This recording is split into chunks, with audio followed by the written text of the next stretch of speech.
Ain't No Grave, issue number 5 from Image Comics, and the final issue of this miniseries. So I'll just do a super quick recap. Main character is a bandit named Ryder who gave up her bandit ways to raise a family, realizes that she's dying, goes to confront death to make a deal so that she can live longer. There's your recap. If you want more in-depth on how the story has been so far, I've covered all the other issues on this channel, so you can go check it out there. So let's jump right in. As I said before, this is chapter 5. The chapter is called Acceptance. Every single chapter has been named off of one of the 5 stages of grief, and this is the final stage. Ryder has finally made it towards death and basically demands that she gets more time with her family. And Death basically kind of mocks her, tells her that her guns aren't going to do anything, says, "Why do you deserve any time? Look at all the people that you've denied their own time." And then we see the spirits of a bunch of people, including the elderly and children. And she says, "I didn't do all this. They're not all on me." And Death explains that every bullet that left your steel didn't just take a life or two.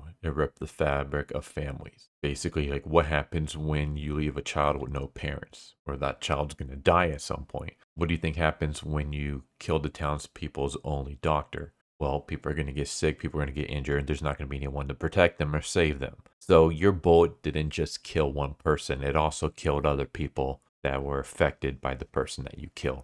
So here's all the people you killed. Here's all the people that you took lives from. Do you think that you deserve more time than them? They had their time taken away from you. And she says, "I know who I was, but I changed. People can change, and I'm proof of that." And once again, Death kind of just mocks her and says, "All you outlaws are the same. You live most of your lives for you, take what you want, leave nothing but destruction behind you on the trail. And then all of a sudden you think falling in love and raising a kid or two rights all your wrong. You might be the hero in your own story, Ryder, but to everyone else, changed or not, you're no hero. You're the other thing." So she shoots at him and he just deflects the bullet away pretty easily. And she's getting pissed off. And Death responds back by shooting a bullet at her and knocking her hat off. Basically says, "Did you think it would be that easy? Did you think that you were just going to be able to come here, shoot me, and win?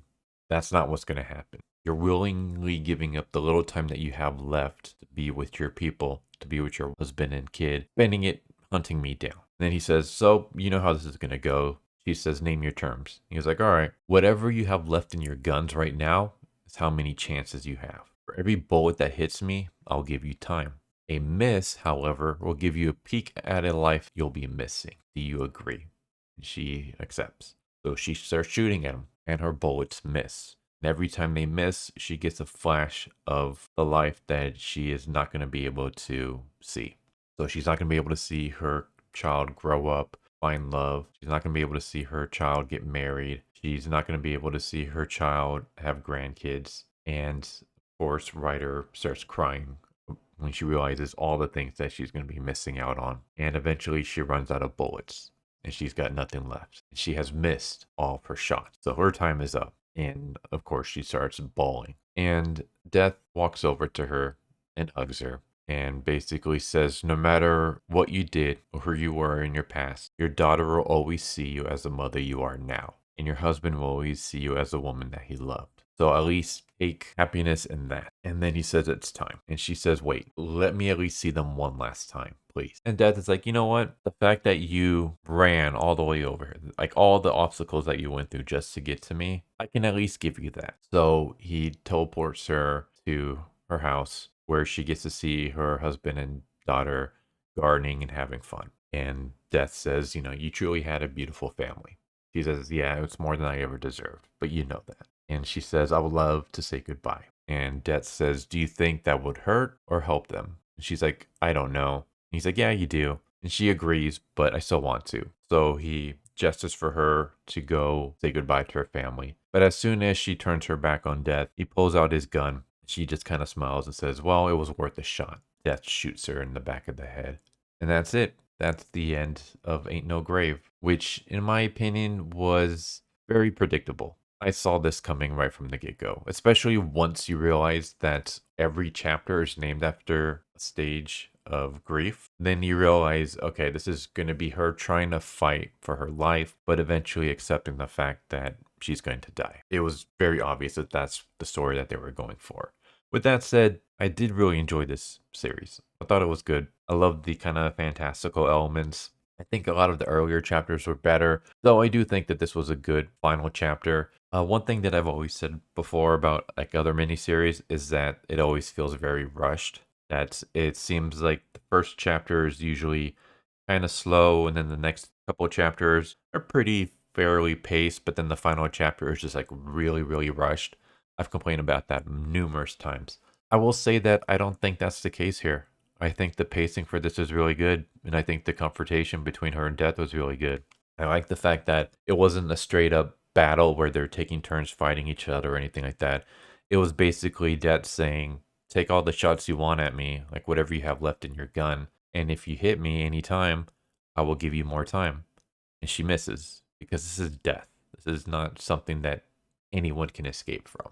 Death is OP. Death comes for everybody. And no matter how badass she is, she couldn't overcome Death. So I like the way that they did that confrontation. I also like the fact that Death is not like a straight up a-hole. Yeah, he does kind of like mock her, but he does that so that she can see and understand what she did. That she did take a bunch of lives, that she did destroy a bunch of lives. But in the end, he consoles her, like he hugs her in her moment of weakness. He allows her to see her family for one final time. He even says, you know, how great your family is going to be, and that even for all the wrongs you did in the past, your daughter will always see you as a great mother. Your husband will always see you as the woman that he loves. So at least there are going to be two people who are going to miss you. And at least you did right by two people, even though you did wrong by a bunch of others in the past. So I kind of like that. Artwork is freaking fantastic. I love the artwork. So yeah, I thought this was good. Again, I mean, like I said, it was predictable, but at least it was still entertaining. So all in all, I'd give the series like maybe like a B plus. If I were to grade it, I'd give it like a 7 out of 10. I had fun with it. I enjoyed it, but I do kind of wish that it would have, I don't know, maybe just done something different, something more unique, just something to kind of throw a curveball at me. Because as I said before, I was already pretty much guessing how the series was gonna go by the first issue, and then by the second issue, I already pretty much nailed it. I was like, yeah, this is gonna be her dying and just basically accepting the fact that she's gonna die. It was obvious again, just once you realized that the chapters were named after the stages of grief. A little bit predictable, but still a great series, and I still recommend checking it out. So there you go. There's Ain't No Grave, issue number 5 by Image Comics. I enjoyed it, and I hope you enjoyed this video. I hope to see you next time. Take care. Later. Thank you for watching my video. I hope you enjoyed it. If you didn't, I still want to thank you for watching it this far, and I hope the next one is more to your liking. With that said, thank you once again, and I hope you guys and gals have a good one. Later.